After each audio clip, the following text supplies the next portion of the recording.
Leader TV जे programme में आवां जो मेज़बान डॉक्टर अयूब शेख ऐं मूंसां गॾु आहिनि मोहतरमा अदी महताब अकबर राशिदी साहिबा। अदी सलाम अलैकुम। वालेकुम अदा। हा, वॾी महिरबानी असांखे टाइम ॾियण जी। ऐं तव्हां इहो त सम्झी विया हूंदव त असां तव्हांखे टाइम अॼु के ॾींहुं छो वरितो आहे। न मां न सम्झी आहियां। तव्हांखे सम्झाइणो पवंदो, ॿुधाइणो पवंदो। जी अदा।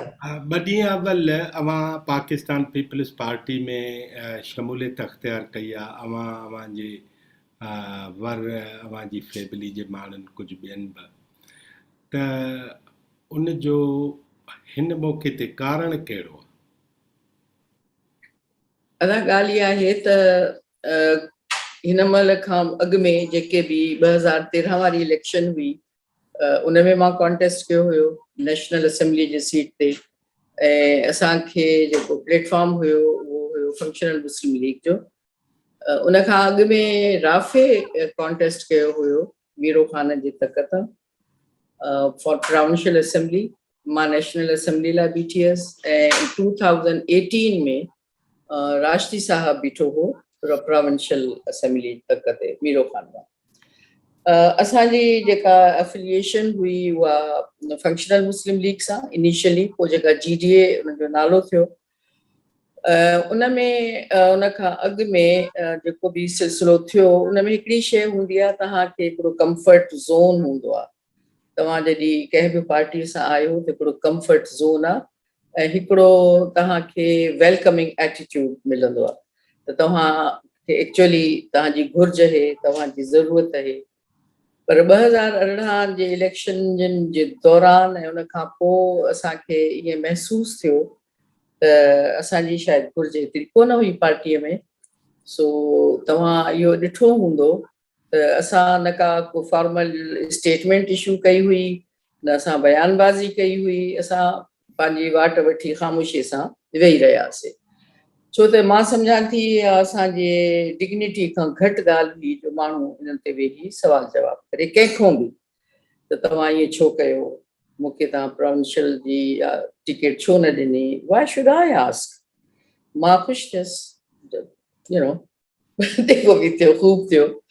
सो इहे कुझु अहिड़ा असबाब हुया त जंहिंमें जॾहिं तव्हां सम्झो त तव्हांजी घुर्ज ई कोन्हे त पोइ माण्हू बहितरी ऐं इज़त हिन में आहे त चुप करे वेही रहे। 3.5 साल त गुज़री विया आहिनि। 3.5 सालनि गुज़रण खां पोइ जेका ईअं चवंदसि मां त इहा ख़ुशीअ जी असांजे लाइ इज़त जी ॻाल्हि थी जो असांखे पीपल्स पार्टीअ तरफ़ां मुख़्तलिफ़ वक़्तनि ते 2018 खां अॻु में बि ऐं उन खां पोइ हाणे लेटली महीनो अॻु में असां सां राब्तो क़ाइमु कयो वियो ऐं असांखे चयो वियो त तव्हां अचो। ॿाहिरि घर में माण्हू सलाह कंदो ॿारनि सां, असांजे लाइ असांजा ॿार इम्पोर्टेंट आहिनि, नूंहर इम्पोर्टेंट आहिनि, भेनर इम्पोर्टेंट आहिनि, पहिरीं पंहिंजो ख़ानदान, पोइ ॿियो ख़ानदान, दोस्त अहबाब। ऐं उन में इहो बि थियो त जेकॾहिं पहिरियों सुवाल इहो त पॉलिटिक्स करणी आहे या न करणी आहे। जवाबु आयो त ज़रूरु कयो, जे करणी आहे त पोइ छा कयूं। असांखे PTI वारनि बि ज़रूरु चयो हूंदो, नून लीग त हाणे उहो पंहिंजी मुश्किलुनि में फाथल आहे, पर PTI जे तरफ़ां MQM जे करे चवे या त सोचूं आहे उन्हनि कोन चयो। चवण जो मतिलबु इहो आहे त इहा हिकिड़ी इहा पार्टी आहे जेका सालनि खां मौजूदु आहे ऐं ग्रास रूट में आहे, माण्हुनि में आहे, खुतलनि उन जूं पाड़ू। उहा असांखे ऑल अलॉन्ग ख़बर हुई, ईअं न आहे त असां बेख़बर हुयासीं। पर ॿी पार्टीअ जे वञण जो सभु घणो ई थी सघे थो, फैमिली, पंहिंजाइप, हुजत, इहे सभु शयूं काउंट थियूं कनि पियूं। पर जॾहिं उहे सभु हुजतूं ऐं पंहिंजाइपूं जॾहिं ख़तमु थियूं थी वञनि त पोइ असां बि आज़ादु आहियूं न। ऐं पोइ जेकॾहिं इहो हुजे कोई असांखे इज़त सां घुराए बि सॾाए बि ऐं पॉलिटिक्स बि करणी आहे ऐं पंहिंजे माण्हुनि खे को फ़ाइदो पुॼाइणो आहे, को रिलीफ ॾियणो आहे, उन्हनि जे लाइ रस्ता खोलणा आहिनि, त पोइ तव्हांखे कंहिं न कंहिं शइ खे मुंतख़िब करिणो हुयो। ऐं असां हुननि जी दावत ते हा चईसीं, लबैक चईसीं। हर पार्टीअ में कमज़ोरियूं, ख़ूबियूं, ख़ामियूं, चङायूं। ऐं ॿी ॻाल्हि त जेका बि हुकुमरान पार्टी हूंदी आहे उन में माण्हुनि जूं उम्मीदूं घणियूं हूंदियूं आहिनि, तवक़ुआत इलाही हूंदियूं आहिनि। उहा डिपेंड थो करे त तव्हां उन्हनि ते केतिरो पूरो था लहो, तव्हांजा रिसोर्सिस केतिरा आहिनि, तव्हांजा सिस्टम्स छा आहिनि, उहा पोइ जी ॻाल्हि अची थी वञे। पर डिसीशन त असां छो हिते आयासीं पोइ इहो हो त हीअ ई पार्टी, इहा ई ग्रास रूट में आहे, माण्हुनि ताईं इहा ई पहुचे थी, सॼी सिंध में मौजूदु आहे। ऐं उन मूंखे हिन स्टेज ते असां मुंतखिब करणु इन खे ई मुनासिब सम्झो, जिते असांजी शमूलियत, एंट्री या उन्हनि जो दाख़िल थियणु तमामु इज़त भरियो ऐं तमामु सुठो नमूनो रहियो। अदी अवांजी इहा जेका शमूलियत आहे ऐं उन में जीअं तव्हां फंक्शनल मुस्लिम लीग जे हवाले सां ॻाल्हि कई, त उन्हनि अव्हांखे परे छो कयो, जॾहिं त तव्हांजी सिंध असेंबली में एक्टिविटी बि हुई, सरगर्मी बि हुई, अव्हांजो जेको जनरल आउटलुक आहे, ॻाल्हाइण ॿोलाइण आहे, इल्मु अदब आहे, उहो सभु कुझु हो, उन्हनि खे त माण्हू बि कोन अहिड़ा। हा पिया चवां। केॾी महिल तव्हांजूं ख़ूबियूं ख़ामियूं बणिजी वेंदियूं आहिनि। अच्छा अच्छा, ही भला फ़ैसिलो अकबर शाह साहब जो आहे वधीक या अव्हां जो वधीक आहे? उहो इन करे राष्ट्रीय साहब जो फ़ैसिलो आहे जो तव्हां ॾिसंदव त फील्ड में सॼो कमु उनजो कयल आहे। लाड़काणे में तक़रीबन 20 सालनि खां हिकिड़ी नंढड़ी सोशल वेलफेयर ऑर्गेनाइज़ेशन सां उन्हनि कमु शुरू कयो, नौजवाननि खे मुतहरिक कयईं। पाण तॾहिं नौकरीअ में हुयो, मां बि नौकरीअ में हुयसि, पर हिकिड़ो हुनखे हिकिड़ी शइ हूंदी, हिकिड़ो शौक़ु आहे अञा ताईं बि, पंहिंजे इलाइक़े खे सुठो कजे, रस्तनि खे ठाहिजे। हुनखे हुयो बि वर्क्स एंड सर्विस डिपार्टमेंट में प्रोजेक्ट्स बि अचनि पिया हुन जा एशियन डेवलपमेंट बैंक जा। त अहिड़नि ॾुखियनि रस्ता जेके न हुया असांजे इलाइक़े में, उते उहे एक्सेस रोड्स ठहिया, पुलियूं ठहियूं। उहे असांजे ॻोठ जी रुॻो न ठहियूं, पर सॼो कोई 80 खनि ॻोठ हुया जेके कनेक्ट थी विया मेन रोड लाड़काणे सां। ऐं उते जो हाणे आउटलुक ई सॼो चेंज थी वियो आहे। उहो उन शख़्स जो कमु करण जो हिकिड़ो शौक़ु, जुनून ऐं एक्सपर्टीज़ हुई। त एक्चुअली ॾिठो वञे त फील्ड में सॼो कमु राष्ट्रीय साहब जो आहे। ऐं हू मूंखे ईअं चवंदो आहे त तूं ज़बान जो खटियो थी खाएं। पर इन जो मतिलबु इहो न आहे त मूंखे माण्हुनि जे मसइलनि जी ख़बर कोन्हे या मां मिलंदी न आहियां। मां जेके पंहिंजे इलेक्शन कैंपेन में, पंहिंजी कैंपेन में ऐं राष्ट्रीय साहब जी कैंपेन ऐं राफ़े जी कैंपेन में मां जेतिरो लाड़काणो ॾिठो आहे, शायदि तव्हां बि उहे घिटियूं न ॾिठियूं हूंदियूं जंहिंमें असां किरंदे किरंदे बचंदा हुयासीं। चवण जो मतिलबु इहो आहे त माण्हुनि सां ताल्लुक आहे, वेझो आहे। औरतूं लाड़काणे जूं सभु घणे भाङे मूंखे सुञाणनि। असांखे कोई झिझक कोन थी थिए माण्हुनि सां मिलण में। असांजे घर जा दरवाज़ा हर वक़्तु खुलियल हूंदा आहिनि, कोई बि माण्हू अची सघे थो पियो, दे आर मोस्ट वेलकम। पर बेसिक जेको फ़ैसिलो राष्ट्रीय साहब जो हुयो, पर असांजी सलाह सां। हू पंहिंजे ॿारनि खे वॾी अहमियत थो ॾिए, हू मूंखे वॾी अहमियत थो ॾिए। असां खां वधीक हुनजो, उनखे ख़बर आहे असां खां वधीक हुनजो घणो घरो कोई न हूंदो।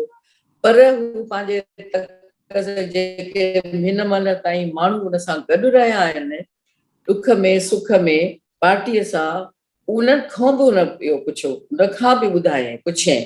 त इहो हिकिड़ो उहो फ़ैसिलो हुयो जंहिंमें हर कंहिंजी वर्कर खां वठी ख़ानदान, मिट माइट, भाउर, दोस्त, अहबाब, बच्चा, घर वारा, उहे सभु शामिल।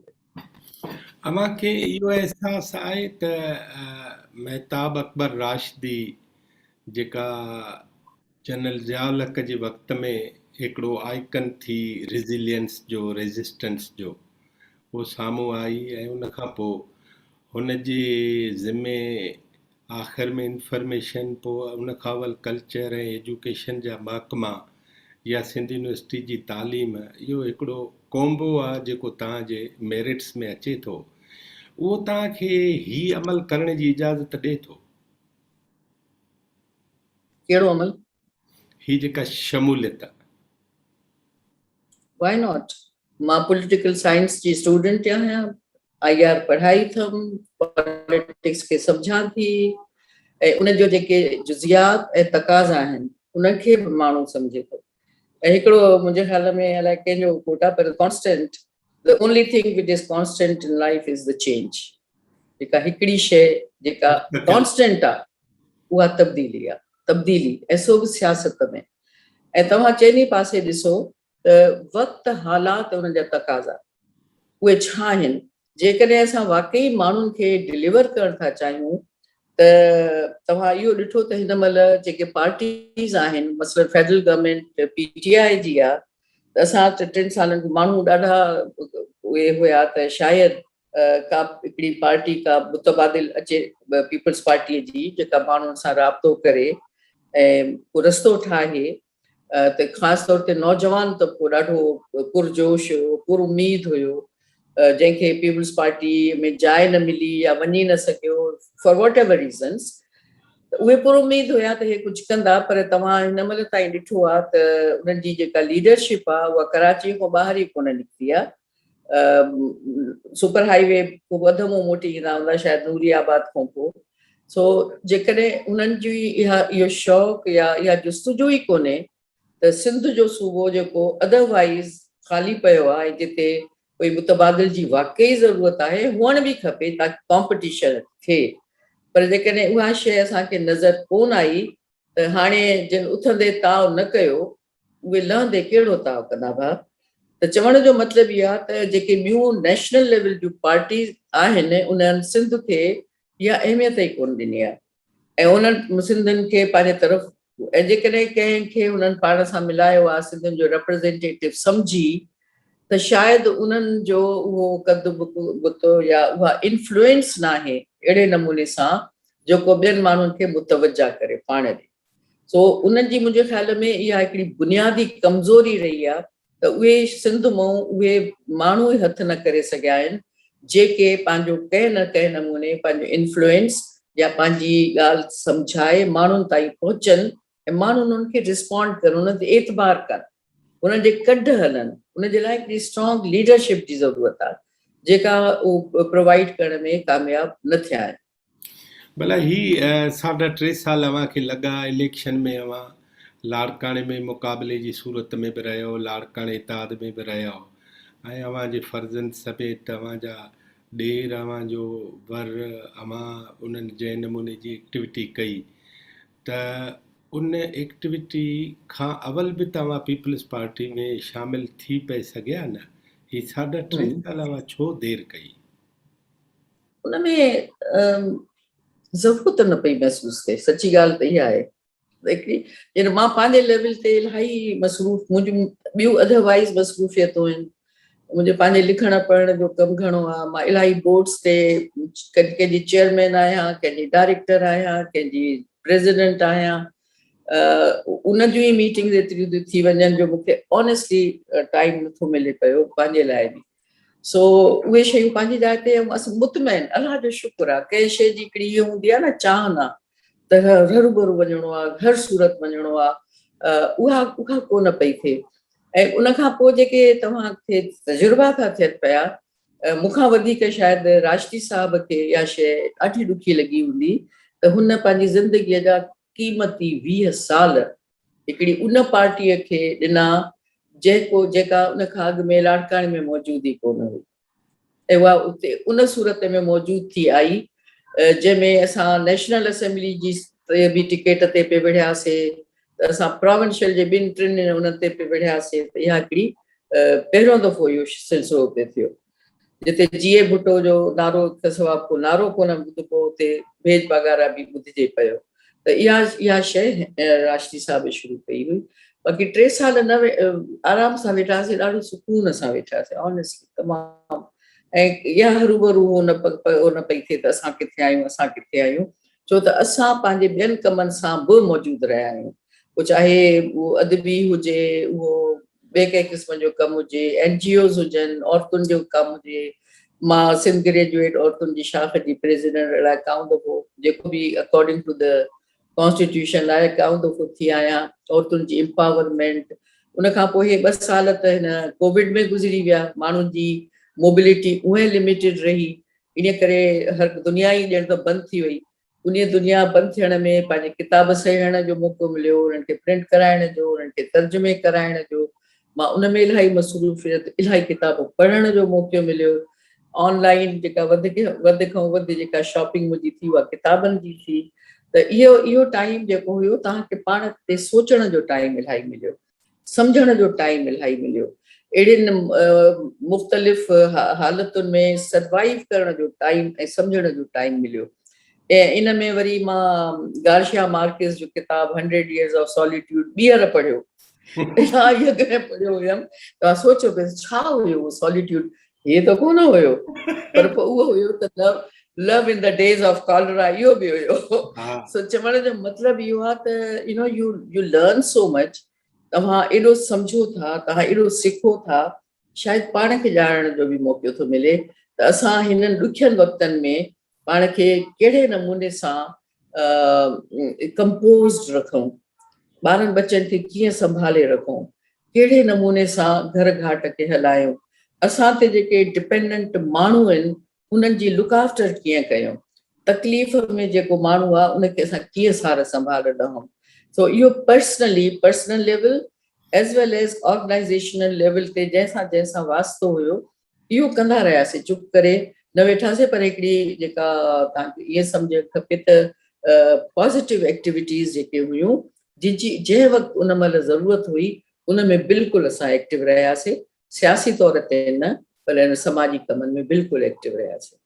वरी हिकिड़ो सवाल थो पुछां त अव्हां सां उतां जी लीडरशिप जेको कुझु जंहिं नमूने जो रवैयो रखियो त उन ते अव्हां का अपील का पिटीशन को उन्हनि खे अहसासु ॼारायो त ही तव्हां सही नथा कयो? न, न, आई थिंक इट वॉज बिलो अवर डिग्निटी। अच्छा, हा, लाइटर टोन ते हिकिड़ी ॻाल्हि तव्हां हींअर चयो आहे त किताबनि जी शॉपिंग, ॿियो टियों, पोइ तव्हांजा लटा कपिड़ा उन्हनि जी शॉपिंग केरु कंदो? ज़रूरत ई कोन्हे, मां पाण कंदी आहियां। पाण कंदा। हसरत रहिजी वई त कॾहिं राष्ट्री साहिबु हले को शॉपिंग वॉपिंग कराए, पर पोइ चवंदो आहे तोखे छा थो वणे तूं वटि, उहो मूंखां वधीक नुंहरुनि खे वठी वेंदो आहे ईद ते, ऑनेस्टली। नुंहरूं हलंदियूं, पंहिंजियूं उन पोटड़ियूं हलंदियूं, उहे नुंहरूं चवंदियूं बाबा हलो ईद जी शॉपिंग करणी आहे, पोइ मां हुननि खे कन में चवंदी आहियां महांगियूं शयूं वठिजो, महांगियूं शयूं वठिजो। मतिलबु त ही इज़ वेरी कंसिडरेट, पंहिंजे नुंहनि सां पंहिंजे धीअरुनि खां वधीक उन्हनि जो ख़्यालु रखंदो आहे। पोटड़ियूं त असांजी जान जिगर आहिनि, छोकिरा विसरी वेंदा अथसि त इन्हनि खे बि ईद जा कपिड़ा खपनि, पर पंहिंजी शॉपिंग असां पाण कंदा आहियूं। हा, उहो एप्रिशिएट ज़रूरु कंदो आहे, उहो ज़रूरु चवंदो शादी मुरादीअ में वञिबो त मां 2-3 ऑप्शन ॾींदी आयसि त हे पायां, हे पायां, हे पायां, उहो चवंदो आहे हे पाए, मां उहो पाईंदी आहियां, त उहो सुठो हूंदो आहे। अव्हां जंहिं गार्शिया जी किताब जी ॻाल्हि कई 100 सालनि जे तनाई वारी, त अव्हां फंक्शनल लीग में एग्ज़ैक्टली लीडरशिप सां गॾु हूंदा त उन लीडरशिप खां पोइ जॾहिं तव्हां बिल्कुलु तनाई में ऐं इरेलीवेंट थी वियो, छो त तव्हांजो हाणे उन पॉलिटिक्स सां ऐं उन सां बिल्कुलु रस्तो वास्तो न रहियो, उहा तनाई माण्हुनि ते असरु कहिड़ो थी करे हिसी तौरु? नॉट असांजे मथां कोई असरु न हो, छो त उन में ॾिसो तव्हांजी हिकिड़ी पंहिंजी हिकिड़ी शनाख़्त आहे, तव्हांजो हिकिड़ो पंहिंजा कमकार आहिनि, माण्हू तव्हां सां ॿिए नमूने, इन खां अलावा त असां कोई पॉलिटिक्स में हुयासीं, इन खां अलावा तव्हांजा कम ॻाल्हाइनि था, इन खां अलावा तव्हांजा रवैया ॻाल्हाइनि था, इन खां अलावा तव्हांजो पंहिंजो माण्हुनि सां मिलणु जुलणु उहो कमु थो अचे तव्हांखे। पर जेकॾहिं असां साहब बहादुर थी एमपीए थी चऊं त हाणे असां वॾी शइ थी वियासीं, हाणे माण्हुनि सां न आहे मिलणो, तव्हां यकीन रखो केॾी महिल त मुंहिंजा ॿार मूंखे चिड़ंदा आहिनि त अम्मी छा आहे तव्हां हर फोन छो था खणो, हिते अननोन नंबर आहे। त मां चवंदी आहियां बाबा जेको अननोन नंबर आहे उहो त कंहिं इंसान जो आहे, कंहिं माण्हूअ जो आहे, उहो मूंसां कचहरी जे लाइ फोन कोन थो करे, ही मे बी समबडी जेको चाहे थो त मां हुनजी ॻाल्हि ॿुधां, शायदि मां हुनजे कंहिं कमु अची सघां, त इन करे मूंखे ॿुधणो आहे फोन केर बि हुजे। सो मां फोन खणंदी आहियां हर वक़्तु, हे कोन चवंदी आहियां त हे मुंहिंजे सुञाण वारो आहे त हाणे खणंदसि, देर सवेर मां हुननि खे कॉल बैक ज़रूरु कंदी आहियां। त इहे जेके इंसानी रवैया आहिनि उहे तव्हांखे तनहा कोन था छॾनि, तव्हां अहिड़े टाइमनि ते दोस्त अची निकिरंदा आहिनि, दोस्त अहबाब, त तव्हां तनहा न आहियो, कॾहिं बि न आहियो। ऐं मां त बिल्कुलु तनहा इन करे न हूंदी आहे जो मुंहिंजा किताब मुंहिंजे आसे पासे हूंदा आहिनि, 5 हुते पिया हूंदा, 5 हुते, ॾिठमि त छा हाणे हिन महिल हे पढ़णो आहे, न आहिनि त परेशानी थींदी, किताब काॾे विया। सो इन करे जेकॾहिं तव्हां में इहा आदत आहे मुताले जी त तव्हां अकेला न आहियो। पर अलाह जो शुक्र आहे, मुंहिंजा ॿचड़ा मूंसां गॾु आहिनि, मुंहिंजी नुंहर मूंसां गॾु आहिनि, मुंहिंजी पुटड़ियूं मूंसां गॾु आहिनि। थोरी देरि दर न खुले त दर धड़ धड़ थींदो, छा थी वियो, असां ॿारियूं अची वेंदियूं। त इहे अलाह जा शुक्र आहिनि। प्लस दोस्त अहबाब जेके बि माण्हू जंहिं बि तरह जा हुजनि, असां हुननि जे लाइ एक्सेसिबल आहियूं। उहो असांखे एक्सेस करे था सघनि, ॻाल्हाए सघनि था, राब्तो रखी सघनि था। लाड़काणी जूं मायूं अञा ताईं मूंसां ॻाल्हाईंदियूं आहिनि, अननोन मायूं ॻाल्हाईंदियूं आहिनि, पंहिंजी तकलीफ़ बयानु कंदियूं आहिनि, मशवरा वठंदियूं आहिनि ऐं असांखे चवंदियूं आहिनि, मूंखे चवंदियूं आहिनि तॾहिं अचे त पोइ असांखे ॿुधाइजांइ। त उहे मुंहिंजा राब्ता हुननि सां अॼु बि क़ाइमु आहिनि। अव्हां खां सेकंड लास्ट क्वेश्चन थो पुछां। अव्हां पंहिंजी ज़िंदगी में कॾहिं लेफ्ट जी पॉलिटिक्स करण या सिंधी क़ौम परस्तनि जी पॉलिटिक्स करण जो सोचियो? जॾहिं हिते क़ौम परस्त ऐं नेशनलिस्ट जी ॻाल्हि थींदी आहे न, त मां उर्दू हल्कनि में इहा हिकिड़ी ॻाल्हि मां चवंदी हुयसि, तव्हां क़ौम परस्त कंहिंखे था चओ? मां त वॾी क़ौम परस्त आहियां। छो त मां जॾहिं पंहिंजे मुल्क खे, पंहिंजी ॿोलीअ खे, पंहिंजी ज़बान खे ओन थी कयां, त आहे उनखे तव्हां पाकिस्तान सम्झो, तव्हां उनखे सिंध सम्झो, मां उनखे उहो न चवंदसि। हे मुल्क मुंहिंजी आइडेंटिटी आहे। मां जॾहिं ॿाहिरि ट्रेवल थी कयां त मूंखे लिखणो थो पवे मां पाकिस्तानी आहियां। ज़बान मूंखां कोई पुछंदो त मां लिखंदसि मुंहिंजी ज़बान सिंधी आहे। असांखे त उन ते फ़ख्रु आहे न। त इन करे उहो लेफ्टिस्ट, जेका लेफ्टिस्ट पॉलिटिक्स हुई, उहा शायदि असांजे वहीअ में कोन हुई। मार्क्सिज्म हे सॼो एज़ अ लिटरेचर पढ़ियो आहे, एज़ अ फिलॉसफी पढ़ियो आहे, मार्क्स एंड लेनिन खे पढ़ियो आहे, पर उहा अडॉप्ट न कई आहे असां। छो त असांजे ज़माने में जेको तव्हांखे पॉपुलर लीडर मिलियो उहो ज़ुल्फ़कार अली भुट्टो हुयो, जंहिं बि मार्क्सिज्म सोशलिज्म जेको बि उहो नज़रियो खणी आयो, पर उहो कहिड़ो सोशलिज्म हुयो, छा चवंदो हो, इस्लामी इस्लामिक सोशलिज्म। सोशलिज्म। इस्लामी। एग्ज़ैक्टली। हाणे इस्लाम खां वधीक सोशलिज्म त किथे बि न आहे। जेको इस्लामी माशरो आहे उन खां वधीक त सोशलिज्म आहे ई कोन। ऐं उहा जंहिं बि इहो अडॉप्ट कयो आहे, उन सॼी इस्लामिक फिलॉसफी पढ़ी आहे। उन्हनि इस्लामिक जेके आइडियोलॉजीज़ आहिनि उन्हनि खे उन्हनि अडॉप्ट कयो आहे। सेचुरेशन इहा आहे। मां अॼु फोटू पे ॾिठो सूफ़ी शाह इनायत शहीद जो, ढेर माण्हू वेठा आहिनि, ॿिया त म्यूज़िक ॿुधनि, उहो लोॾनि पिया पाण खे, उनखे ॻाइण वारनि माण्हुनि खे झुमाए छॾियो। पर सूफ़ी शाह इनायत चई छा वियो, जो खेड़े सो खाए, उहा जेका क़ौम उते वेठी हुई उहा शायदि ॿुधो ई कोन। त हू छा चई वियो, जो खेड़े सो खाए। He was the first person जंहिं सोशलिज्म या कम्युनिज्म जंहिंखे बि चओ तव्हां, हुनजो त सरकर्दा उहो शख़्स हुयो जेको 50 साल खां पोइ पेरिस कम्यून वग़ैरह इहे शुरू थिया आहिनि। त असां पंहिंजे माण्हुनि खे न सुञातो आहे, उन्हनि जी फिलॉसफी कोन सुञाती आहे। उन्हनि जो उर्स ज़रूरु कंदासीं, उन्हनि जा मेला ज़रूरु मचाईंदासीं, पर उन जी फिलॉसफी खे पढ़ण जे लाइ, सम्झण जे लाइ असां शायदि उहे दर्सगाहूं अञा कोन तलाश कयूं या ठाहियूं आहिनि, जेके माण्हुनि खे उन्हनि जे बुनियादी फ़लसफ़े खां आगाह कनि। सो इहा असांजी सॼो वक़्तु, इहे 50-75 साल त थी विया आहिनि हिन खे, पाकिस्तान खे ठहे, मुल्क खे ठहे, असांजी उमिरि एतिरी थी वई, पर असां उहे बुनियादी जेके इदारा आहिनि जेके माण्हुनि खे तालीम ॾियनि ऐं इहे फ़लसफ़ो शाह लतीफ़ जो ई फ़लसफ़ो सम्झाइनि। मां त बसि हिकिड़ो ई बैत पढ़ी चवंदी आहियां त अलाह ॾाही मथियां ॾाहियूं ॾुख ॾिसनि, मूं ते मुंहुं फिरनि, घोराईअ में हाल कया। जी, त इहो जेको अणॼाणाईअ में जी। मुंहिंजो अव्हां खां आख़िरी सवाल हीअ आहे त पाकिस्तान पीपल्स पार्टी जे अॻुवाण महताब अकबर राशिदी वटि हींअर ज़हन में टारगेट्स कहिड़ा आहिनि? पहिरीं ॻाल्हि त मां अॻुवाण कोन आहियां, I am not leader Peoples Party जी। माशाल्लाह वधीक मूंखां सीनियर माण्हू वेठा आहिनि, मूंखे का ख़ुशफ़हमी कोन्हे। टारगेट आहे to serve my people, to serve and facilitate, जेके असांजा माण्हू आहिनि जेके हुन जा, उन्हनि खे फैसिलिटेट करिणो आहे। ऐं मे बी मां हिकिड़े पुल जो किरदारु अदा कयां, may be I am a bridge between the leadership and the people, थी सघे थो त खोड़ ॻाल्हियूं जेके मां जंहिं नमूने कन्वे करे थी सघां शायदि ॿियो कोई न करे सघंदो हुजे, छो त मुंहिंजो हिकिड़ो डिफरेंट विजन ऐं डिफरेंट एक्सपीरियंसिस आहिनि। टीचर बि रही आहियां, ग्रास रूट मां बि उथी आहियां, नोंदेरे जे नंढड़े ॻोठ मां जागी आहियां, ऐं मां उते जो बि माहौल ॾिठो आहे। ऐं उन खां अलावा मीडिया सां मुंहिंजो तालुक़ु रहियो आहे, उहो बि मूंखे सभु एटीट्यूड्स ख़बर आहिनि।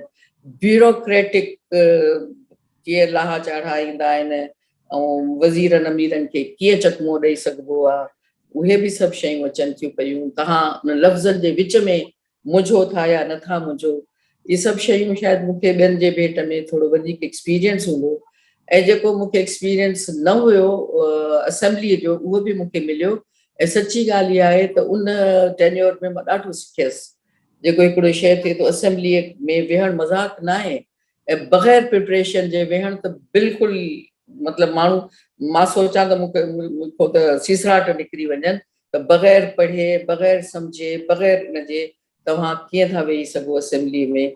सिर्फ़ु argument for the sake of argument न आहे करणो, पर argument for sake of getting to some decision. ऐं तव्हां ॾिठो हूंदो त मुंहिंजे टेन्योर में मूंखे सभिनी खां वधीक अटेंशन रूलिंग पार्टी ॾींदी हुई जॾहिं मां ॻाल्हाईंदी हुयसि। त उहे मूंखे सीरियस वठंदा हुया, छो त उन में मां ज़ातियात ते कोन ॻाल्हाईंदी हुयसि, मां उन्हनि पॉलिसीज़ ते ॻाल्हाईंदी हुयसि जंहिंमें मूंखे लॻंदो हुयो त पॉलिसी ठहियल त आहे पर इम्प्लीमेंट नथी थिए पई।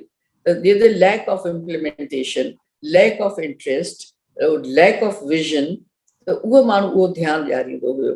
त इन करे मुंहिंजा टारगेट जेको हिन महिल बेसिक हूंदो, टू सर्व द पीपल, किथां जो बि हुजे, बेसिकली अवर कॉन्स्टिट्यूएंसी, असांजा माण्हू। पर मूंखे त सभु को पंहिंजो थो सम्झे न, सॼी सिंध जो माण्हू। कल्ह टे ॾींहं मूंखे लाहौर मां फ़ोन आयूं त हिकिड़ो I don't know the person, पर हुन चयो त हम आज इतना खुश हुए हैं, मैं हमारे लाहौर के दोस्त बड़ा खुश हुए कि आज आप पीपल्स पार्टी में आए। वो पीपल्स पार्टी जा हुया। त मां उन ते हैरान पई थियां त जेके अहिड़ा कई फेसिस थियनि था जंहिंमें हुननि जो शायदि कोई उमेद आसरो थिए थो या सम्झनि था त पार्टीअ में इहे माण्हू हुअणु खपनि, त उहे मूंखे ख़ासि फ़ोन करे ख़ुशि पिया थियनि, मुबारक पिया ॾियनि। त मूंखे असांखे का ख़ुशफ़हमी न आहे। असां खां वधीक सीनियर माण्हू जेके थ्रू आउट रहिया आहिनि पार्टीअ सां, असां फिज़िकली कोन हुयासीं उते, पर जेको असांजो तालुक़ु रहियो आहे पीपल्स पार्टी जी वॾी लीडरशिप खां वठी ज़ुल्फ़कार अली भुट्टे साहिब सां मां 2 दफ़ा मिली ज़िंदगीअ में। हिकिड़ो ॾींहुं संदसि इलेक्शन जेका पहिरीं हुई 70 वारी, उन जी इलेक्शन इवनिंग खां हिकिड़ी इवनिंग अॻु में, जंहिंमें हू थोरो मुतफ़िक़र हुयो। ऐं बेगम भुट्टो मूंखे ख़ासि मिलायो त ही हैदराबाद मां आई आहे, मुंहिंजी अम्मा खे फ़ोन कयो बेगम भुट्टो त तूं अचु, हिनखे छॾ त इहे मां भुट्टे साहिब जी पोलिंग एजेंट थियसि। सो हिकिड़ी शाम अॻु में बेगम भुट्टो हुनखे सॾे चयो त ॾिस हीअ आई आहे ख़ासि हैदराबाद मां, तुंहिंजी पोलिंग एजेंट आहे सुभाणे। त ही shook hand with me and he said, thank you so much, I am so grateful that you have come. मूंखां 2-4 सवाल कयईं। ऐं ॿियो दफ़ो जॾहिं ॿेड़ी खटी आयो त मूंखे सॾे चयो ऐं I won 4 out of 5 seats. I defeated GM Syed. उनखे इहा ख़ुशी थिए थी, सिंध जे माण्हुनि उनखे एक्सेप्ट कयो आहे ऐं डेरा गाज़ी ख़ान मां हाराई हुयूं। त उहो मूंखे पियो रुॻो ॿुधाए हे सॼे हुन में, छो त मां हुन सां थोरो ॻाल्हायो हुयो। इहे सभु ॻाल्हियूं पंहिंजी जाइ ते। त हिननि सां ख़ानदान सां बेगम भुट्टो आख़िरी वक़्त ताईं, मुंहिंजो बाबा गुज़ारे वियो त आई बेनज़ीर मुंहिंजे घर ईंदी, बुर्को पाए ईंदी, जॾहिं न हुई ज़िया जो दौरु हुयो, ॾुखियो दौरु हुयो। उनजे करे असां ते यूनिवर्सिटी में इंक्वायरियूं बि हलंदियूं हुयूं, पुलिस बि असांजे कढ हूंदी हुई। असांखे चयो वियो सनम जी शादी में छो था वञो, कॾहिं निकिरंदो, असां तव्हांजो पीछो कंदासीं, असां सॼा डिटेल्स ॾींदासीं, हीअ गाॾी आहे, हिते रहंदासीं, शादीअ में ज़रूरु वेंदासीं। इहे असांजा ज़ाती तालुक़ आहिनि। बेनज़ीर जी शादी, मुंहिंजी शादीअ में बेनज़ीर आई, मुंहिंजी शादीअ जे नाले में डेट बेगम साहिबा ॾिनी हुई, पर हुन कन्वेंशन में वञिणो हुयसि लाहौर, बुर्को पाए हली वई हुई, धीअ खे मोकिलियो हुयईं, सनम बेनज़ीर ॿई आयूं। उहे हुननि जूं इन हिसाब सां मां सम्झां थी वॾी ग्रेस हुई जो हुननि असांखे इज़त ॾिनी ऐं असां उन तालुक़ खे जारी रखियोसीं, इज़त सां रखियोसीं। ऐं बाक़ी जेके पार्टियूं आहिनि दवाम त कंहिं शइ खे न आहे न, उहा त हिकिड़ी इंसान अचनि था वञनि था, कोई बि न आहे। लेनिन हलियो वियो, मार्क्स हलियो वियो, रसूलुल्लाह जिन हलिया विया, वॾा ख़लीफ़ा हलिया विया, पीर पैगंबर हलिया विया, दुनिया हले थी पई। कहिड़े फ़लसफ़े ते थी हले पई, छा सोचे थी हले पई, उहा दुनिया हलणी आहे, सुठी ख़राब, ऊची नीची, विसिटिट्यूड्स, अलाए कहिड़ी तब्दीली ईंदी, तव्हां कॾहिं मथे आहियो कॾहिं हेठि आहियो। घरनि में इहे ॻाल्हियूं थियूं थियनि, सुठो वक़्तु ख़राब वक़्तु, त पार्टियुनि में बि ईअं थींदो आहे। Good leadership, bed leadership, effective leadership, ऐं उहा लीडरशिप खे तव्हांखे मञिणो पवंदो आहे। आदि मेहताब, वॾी महिरबानी। ऐं मुंहिंजो पंहिंजो ज़ाती ख़्यालु अव्हां जी ॻाल्हियुनि ॿुधण खां पोइ अव्हां सां त सदाईं असांजो मुलाक़ातूं रहंदियूं आहिनि, पर अव्हां सां ॻाल्हियूं ॿुधण खां पोइ मूंखे हिकिड़ो ख़ाल महसूसु थो थिए त मूंखे अकबर शाह राशिदी साहिब खां अवल इंटरव्यू करणु खपे हा। ऐं पॉलिटिकली कंबर, लाड़काणो, रतो देरो ऐं मीरो ख़ान, उते हुनजो जेको आहे रिप्रेज़ेंटेशन या उते जेको वोट पैटर्न आहे गुज़िरियल 3-4 इलेक्शननि में, त उन ते उन सां सैर हासिल गुफ़्तगू थिए हा। पर मां तव्हांखे सजेस्ट कंदसि just to understand the politics of Larkana ऐं उनजी जी तव्हां ज़रूरु राशिदी साहिब सां ॻाल्हायो। जेको एक्सपीरियंस इनसाइट उनखे आहे, ज़ाहिर ऐं हुन कहिड़े नमूने उहो शायदि मूंखे न हूंदो। ठीकु आहे, मां हिकिड़े ॿिए लेवल तां, मूंखे ठही ठुकी जीअं थींदी आहे न, पकी पकाई, त मुंहिंजे लाइ पकी पकाई आहे। उन पकी पकाई में इंग्रीडियंट्स, शयूं हुन शख़्स जूं, उहा हुनजी महिनत आहे।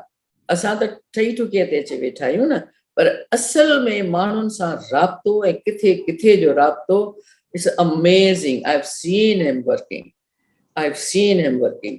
उन सां तव्हां ज़रूरु ॻाल्हाइजो, त तव्हांखे ख़बर आहे कंबर, शहदादपुर, लाड़काणो, हर शइ खां वाक़ुफ़ु आहियो, पर inside the dynamics of politics now अॻु में ऐं पोइ छा आहिनि, उहो तव्हांखे शायदि वधीक बहितर सम्झाए सघंदो।